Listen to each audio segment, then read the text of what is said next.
Hi guys, ഞാനിപ്പോൾ ഇവിടെ വന്നത് മുമ്പ് പറഞ്ഞതുപോലെ പ്രതിച്ഛായ എന്ന് പറയുന്ന സിനിമ ഞാൻ കണ്ടിട്ട് കുറച്ച് ദിവസമായി. കഴിഞ്ഞ വെള്ളിയാഴ്ചയായിരുന്നു പ്രതിച്ഛായ എന്ന് പറയുന്ന സിനിമ ഞാൻ കണ്ടത്. നല്ലൊരു സിനിമയായി. ഇപ്പോൾ രാഷ്ട്രീയമാണല്ലോ സംസാരിക്കുന്നത്. ഏത് കാര്യത്തിലും രാഷ്ട്രീയത്തെക്കുറിച്ചും രാഷ്ട്രീയ ഗൂഢാലോചനയെക്കുറിച്ചുമൊക്കെയുള്ള ഒരു സന്ദർഭങ്ങളാണ് കേരളത്തിൽ നടന്നുകൊണ്ടിരിക്കുന്നത്. പിന്നെ മറ്റ് രാജ്യങ്ങളിലുള്ള യുദ്ധ ആക്രമണങ്ങൾ പോലും അതിനെ സ്വാധീനിക്കുന്നു എന്നൊക്കെ തന്നെയാണ്. മറു രാജ്യങ്ങളിൽ സ്ഫോടനം അങ്ങനെയുള്ള പ്രശ്നങ്ങളുമായും ഒരു രാഷ്ട്രീയ രീതി പോലെ തന്നെ ഇപ്പോൾ നിവിൻ പോളി അഭിനയിച്ചിരിക്കുന്ന നായകനായ പ്രതിച്ഛായ, അതിൽ നിവിൻ പോളി ഇട്ടിരിക്കുന്ന ഡ്രസ്സ് ബ്ലാക്ക്, അത് പ്രതിച്ഛായ സൃഷ്ടിക്കാൻ എന്ന ഒരു സങ്കീർണമായ ഗെയിമിനെ നേരിടുമ്പോൾ പ്രവചനാതീതമായ വഴിത്തിരിവുകളെ ഏകമന കഥാപാത്രങ്ങളും സമ്മാനിച്ചുകൊണ്ട് ഭൂതകാലത്തിനെ കുടുങ്ങിപ്പോയ സിനിമ പോലെയാണ് പലപ്പോഴും നമുക്ക് ഇത് കാണുമ്പോൾ തോന്നുന്നത്. ഒരു രാഷ്ട്രീയ നാടകം ഇതിൽ കാര്യമായി പറയുന്നത്, നിവിൻ എന്ന് പറയുന്ന വർഗീസിന്റെ മകനായി വരുന്ന നിവിൻ്റെ ലൈഫ്, അങ്ങനെ അച്ഛന് വേണ്ടി തിരിച്ചു പിടിച്ച നിവിൻ എന്ന രാഷ്ട്രീയക്കാരൻ്റെ ലൈഫിനെയാണ് നമുക്ക് കാണാം. നിവിൻ പോളി അഭിനയിക്കുന്ന ആ ക്യാരക്ടർ, അതായത് നമ്മുടെ നാട്ടിൽ നടന്ന ഉമ്മൻചാണ്ടി കേന്ദ്രീകരിച്ചിരുന്ന ഒരു പ്രതിച്ഛായ പ്രശ്നമുണ്ടായി. അതായത് 2011-2016 കാലഘട്ടത്തിൽ സംഭവിച്ചതായിരിക്കാം. ആ വർഷത്തിൽ സംഭവിച്ച പല ട്രാജഡിയും പല പ്രശ്നങ്ങളും കൊണ്ട് പലവർക്കും പല പ്രയാസങ്ങളും ഉണ്ടായിരുന്ന, അങ്ങനെ പ്രതിച്ഛായ തകർന്നുപോയ ഒരു UDF പ്രതിപക്ഷത്തിൻ്റെ കരണത്തടിച്ച വിഭാഗത്തുള്ള ഒരു പ്രശ്നമായിരുന്നു എന്ന് തോന്നുന്നു ഈ ഒരു രാഷ്ട്രീയ നാടകം എന്നുള്ള ഇതിൽ. 1990-ൽ 2000-ങ്ങളുടെ തുടക്കത്തിൽ മലയാളത്തിലെ തിരക്കഥകളും ചരിത്ര പ്രവർത്തനങ്ങളും അകാലത്തെ രാഷ്ട്രീയ സംഭവങ്ങളെക്കുറിച്ചും നേരത്തെ പരാമർശങ്ങൾ പലപ്പോഴും ഉൾപ്പെടുത്തിയിട്ടുണ്ട്. തിരക്കേറിയ ഒരു തിരഞ്ഞെടുപ്പ് സീസൺ, ഒരു ദശാബ്ദം മുമ്പ് കേരളത്തെ പിടിച്ചുകുലുക്കിയ രാഷ്ട്രീയ സംഭവങ്ങളെ ചുറ്റിപ്പറ്റിയുള്ള പ്രതിച്ഛായ എന്നത് ചിത്രത്തിലൂടെ സംവിധായക ബി ഉണ്ണികൃഷ്ണൻ കാലഘട്ടത്തിന് സത്ത തിരികെ കൊണ്ടുവരുന്നു. ഈ കഥയെ അടിസ്ഥാനമാക്കി തിരക്കഥയും എഴുതിയ സംവിധാനമാണ്. കുടുംബ നാടകവും കോർപ്പറേറ്റ് കൊള്ളക്കാരുടെയും കഥ കൊണ്ട് വിടവുകൾ നികത്തുന്ന, രണ്ടിനെയും രാഷ്ട്രീയ പ്രത്യാഘാതങ്ങളുടെ നേതാക്കളുടെ നയങ്ങളെ പ്രത്യയശാസ്ത്രങ്ങളെയോ വളരെ കുറച്ചു മാത്രം ആശ്രയിക്കുന്ന നിർമ്മിച്ചതോ അല്ലാത്തതോ ആയ പ്രതിച്ഛായയെ ആശ്രയിച്ചിരിക്കുന്ന ഒരു രാഷ്ട്രീയ മേഖലയാണ് സിനിമയിൽ സങ്കല്പിക്കുന്നത്. അതിനാൽ ജീവിതങ്ങളെ നശിപ്പിക്കുന്ന നുണകളുടെ വക്താക്കളിൽ ഒരാളായി ദൃശ്യമാധ്യമങ്ങളും നാടകത്തിലെ ഒരു പ്രധാന കളിക്കാരനായി പ്രത്യക്ഷപ്പെടുന്നു എന്നതാണ്.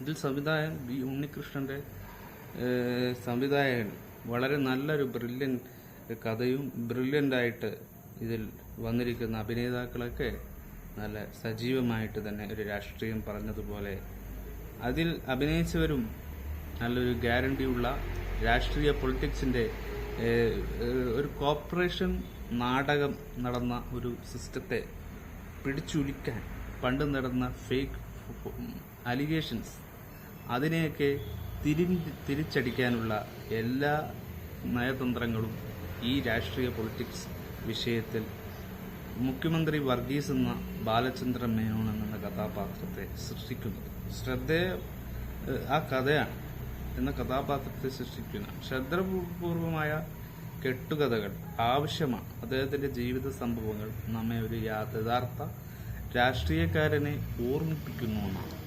സാധാരണമായി അത്തരം സിനിമകൾ കാണുന്നത് പോലെ വൃത്തിയുള്ള ആദർശവാദിയായ രാഷ്ട്രീയക്കാരനെ അദ്ദേഹം മറിച്ച് അദ്ദേഹത്തിന്റെ വൃത്തികെട്ട വശങ്ങളും അഴിമതി നിറഞ്ഞ പ്രവർത്തനങ്ങളും ഉണ്ട്. എന്നിരുന്നാലും പ്രായോഗികതയും തന്ത്രവും തുല്യ അളവിൽ ഉള്ളൊരു നീതിമാനായ മനുഷ്യനാണ് അദ്ദേഹത്തെ ചിത്രീകരിക്കുന്നത്. രാഷ്ട്രീയത്തിൽ ചേരാൻ മടിക്കുന്ന ഡെമോക്രാറ്റായ മകൻ ജോൺ വർഗീസ് നിവിൻ പോളി നേതാവിന്റെ നഷ്ടപ്പെട്ട പ്രതിച്ഛായ പുനഃസ്ഥാപിക്കുമെന്ന പ്രതിജ്ഞയുമായി രംഗത്തെത്തുമ്പോൾ ഒരു രാഷ്ട്രീയ അഴിമതി പൊട്ടിപ്പുറപ്പെടുന്നു. ഇത് അദ്ദേഹത്തിന്റെ പ്രശസ്തിയെ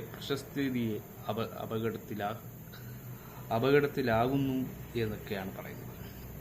ഉണ്ണികൃഷ്ണൻ സമീപകാലത്ത് യാത്രകളെക്കാൾ അല്പം മികച്ചതാണെങ്കിൽ അദ്ദേഹത്തിന്റെ സിനിമകളെ തകർത്ത ദോഷങ്ങളും പ്രതിച്ഛായയും ബാധിച്ചിട്ടുണ്ട്. അത് തലകറങ്ങുന്ന നാടകമോ നിരവധി രംഗങ്ങളോ അനാവശ്യമായ വിശദീകരണമോ ആകട്ടെ, ശക്തമായ രാഷ്ട്രീയം ലക്ഷ്യം കൊണ്ട് ഭരണം നിയന്ത്രിക്കാൻ ശ്രമിക്കുന്ന കോർപ്പറേറ്റ് സ്ഥാപനത്തിന് പ്രവർത്തകർക്കും തന്റെ പ്രതിച്ഛായയെ കെട്ടിപ്പടുക്കുന്നതിനും എതിരാളികളോട് പ്രതികരിക്കുന്നതിനുമുള്ള ജോണിന്റെ ബുദ്ധിപരമായ വഴികളും അവരെക്കുറിച്ചുള്ളൊരു പരിചയവും പ്രവചനിതമായ അന്തരീക്ഷവും ഇത് നിങ്ങളെ ഞെട്ടിക്കുകയോ ആശ്ചര്യപ്പെടുത്തുകയോ ചെയ്യുന്നു.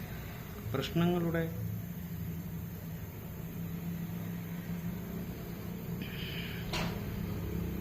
പരിഹാരം വളരെ എളുപ്പവും സ്വകാര്യത്വവും തോന്നുന്നു. യഥാർത്ഥ കഥയിൽ കുത്തിവെക്കുന്ന ചില സാങ്കല്പിക ഘടകങ്ങൾ അബദ്ധവശാൽ രസകരമാണ്. പ്രത്യേകിച്ച് മുഖ്യമന്ത്രിയുടെ മകന്റെ പ്രതിപക്ഷ പാർട്ടിയുമായുള്ള പ്രത്യക്ഷവും കുടുംബപരമായ ബന്ധങ്ങളൊക്കെ. അപ്പം അത് പ്രതിപക്ഷത്തിൽ അത് ബന്ധങ്ങളൊക്കെ വളരെ സ്വാധീനിക്കപ്പെട്ടതായി മാറുകയും ചെയ്തിരുന്നു. പിന്നെ ഇന്ത്യൻ വഴിക്കും രാജേഷ് വിജേഷ് ആദ്യമായി എന്ന കഥ അത് ബാലചന്ദ്രൻ മേനോൻ എന്ന് പറയുന്ന നിയന്ത്രിത പ്രകടനമാണ് ഏക ആശ്വാസം. മുഖ്യമന്ത്രി എന്ന നിലയിൽ നാടകീയതയും വരികളും പ്രയോഗിക്കുന്നു. അങ്ങനെ വളരെ ഉണ്ണികൃഷ്ണൻ ഡയറക്ടർ ചെയ്ത ഈ ഒരു സിനിമ വളരെ കെങ്കേമം തന്നെയാണ് എന്നാണ് എനിക്കും ഒരു അഭിപ്രായമുള്ളത് ഈ സിനിമയെക്കുറിച്ച്. ഈ സിനിമയിൽ ഇപ്പോൾ രാഷ്ട്രീയവും പൊളിറ്റിക്സും പറയാൻ നമുക്ക് സമയമായി. ഈ രാഷ്ട്രീയം ഇപ്പോൾ നമ്മുടെ നാട്ടിൽ നടക്കുന്ന രാഷ്ട്രീയത്തിലും വെള്ളം ചേർക്കലും രാസവൽസന ഉൽപാദനവും ഒക്കെ നടക്കുന്ന ഒരു കാലഘട്ടത്തിൽ തന്നെയാണ് നഷ്ടം നമ്മളെ വളരെ ഉപയോഗിക്കുന്നത്. വളരെ താഴത്തിലാണ്, വളരെ താഴത്തിലാണ്. അവരുടെ ലക്ഷ്യങ്ങളൊന്നും ചെയ്യാതെ, ഒന്നും ചെയ്യാൻ കഴിയാതെ അവസ്ഥയിലേക്കാകും. വളരെ അപാകതമായ ഒരു സന്ദർഭങ്ങളിലേക്ക് മാറുകയും പോവുകയും ചെയ്യുന്ന ഒരു അവസ്ഥയാണ് ഇപ്പം നടന്നുകൊണ്ടിരിക്കുന്നത്. ലക്ഷ്യങ്ങളിൽ ഒരുപാട് കാര്യങ്ങൾ പറയാനുണ്ട്. ഈ പ്രതിച്ഛായ നടക്കുമ്പോൾ പെണ്ണ് കേസ് എന്ന് പറയുന്ന കാര്യങ്ങൾ തന്നെയാണ്. ഏതൊരു മുഖ്യമന്ത്രി ആയാലും ഏതൊരു ഭരണാധികാരി ആയാലും ഇങ്ങനെയുള്ള ഫാൾസ് അലിഗേഷൻസിൽ പോയി തലവെച്ച് കൊടുക്കാതെയും വള്ളി പിടിക്കാതെയും രാഷ്ട്രീയത്തിൽ മുന്നോട്ട് പോവുകയാണെങ്കിൽ നല്ലൊരു രാഷ്ട്രീയമായിരിക്കും. നല്ല രാഷ്ട്രീയ പിന്തുണയോടുകൂടി ഈ രാഷ്ട്രീയത്തിൽ മുന്നോട്ട് പോകാൻ പറ്റും എന്നതാണ് എനിക്ക് വരാൻ പോകുന്ന രാഷ്ട്രീയക്കാരോട് സന്ദേശം പറയാനുള്ളത്. ഇതിലൊരു സന്ദേശം, ഈ സിനിമയിൽ സന്ദേശമേ ഉള്ളൂ. പ്രതിച്ഛായ എന്ന് പറയുന്ന ഈ സിനിമ ഇതിപ്പോൾ റിയാലിറ്റിയിൽ നടക്കുന്നുണ്ട്. അതായത് കുടുംബ പ്രശ്നം നടക്കുന്ന റിഫ, സഫ അങ്ങനെ പറയുന്ന ചില വ്ളോഗേഴ്സിൻ്റെ കുടുംബത്തിൽ ഈ പ്രശ്നം ആണിനെയാണ് ഇത് മൊത്തത്തിൽ ബാധിച്ചിരിക്കുന്നത്. കാരണം ആണ് ചെയ്തു കൂട്ടുന്നത് പെണ്ണിൽ നിന്ന് പേരുദോഷം ഉണ്ടാക്കും. അത് ചെയ്യാതിരിക്കാൻ പരമാവധി ശ്രമിക്കണമെന്നാണ്. തെറ്റ് ഒരുപാട് കൂടുതലാകുമ്പോൾ രണ്ടുപേർക്കും ഒരുപാട് അലിഗേഷൻസ് ഉണ്ടാകുന്നതാണ് വുമൻസ് ഓർ മെൻ ഹ്യൂമൻസിൻ്റെ കാര്യത്തിൽ. അത് ചലഞ്ചിങ് ആയ ഒരു കാര്യങ്ങളാണ്. ഹോർമോൺ സെക്സ്വാലിറ്റി എന്ന് പറയുന്ന കാര്യങ്ങളിൽ പെട്ടതാണ്. അത് രാഷ്ട്രീയത്തിൽ സംസാരിക്കേണ്ട കാര്യമില്ല. അതുകൊണ്ട് മാത്രമല്ല ഡ്രഗ്സ് അങ്ങനെയുള്ള കാര്യങ്ങൾ ഇതിൽ കൊണ്ടുവരാതിരിക്കുക. വളരെ തെറ്റായ അഴിമതി കഥകൾ കൊണ്ടുവന്ന് ജനങ്ങളെ ബോധ്യപ്പെടുത്തരുത്. മദ്യം നിരോധിക്കുന്നെങ്കിൽ നിരോധിച്ച് തന്നെ ഭരണം മുന്നോട്ട് കൊണ്ടുപോകുക. അല്ലാതെ ഇതൊക്കെ ലാഭവിഹിതമാണ് എന്ന് നമുക്കറിയാം എല്ലാ രാഷ്ട്രീയ പാർട്ടിക്കും. പിന്നെ ആര് ജയിച്ചാലും സത്യമൂലം പറയുന്ന വാചകങ്ങളിലുള്ള കസർത്തായിരിക്കും. ബാക്കിയെല്ലാം സർക്കാസമാണ്. ഇവിടെ വർഗീസ് എന്ന് പറയുന്ന ആ നല്ലൊരു ക്യാരക്ടർ പിണറായിൻ്റെ ആണെന്ന് അറിഞ്ഞപ്പോൾ എനിക്കത്, പിണറായി എന്ന് പറയുന്നത് പാവം മുഖ്യമന്ത്രിയാണ്. അദ്ദേഹത്തിൻ്റെ കഴിഞ്ഞ കാലഘട്ടത്തിൽ ഒരുപാട് അദ്ദേഹത്തെ പലരും എന്തൊക്കെ പറഞ്ഞാലും ഒന്നും അയാൾ തിരിച്ചു പറയില്ല. അങ്ങനെയുള്ളൊരു മുഖ്യമന്ത്രി തന്നെയായിരുന്നു ഉമ്മൻചാണ്ടി. അതുപോലെ തന്നെയായിരുന്നു വർഗീസ് എന്ന് പറഞ്ഞ കഥാപാത്രം. അങ്ങനെ പേര് കൊണ്ട്, മോശപ്പേര് കൊണ്ട് ലോകത്ത് നിന്ന് വിട പറഞ്ഞുകൊണ്ട് പോകുന്ന കാര്യങ്ങളായിരുന്നു വർഗീസ് എന്ന കഥാപാത്രത്തിൽ കണ്ടത്.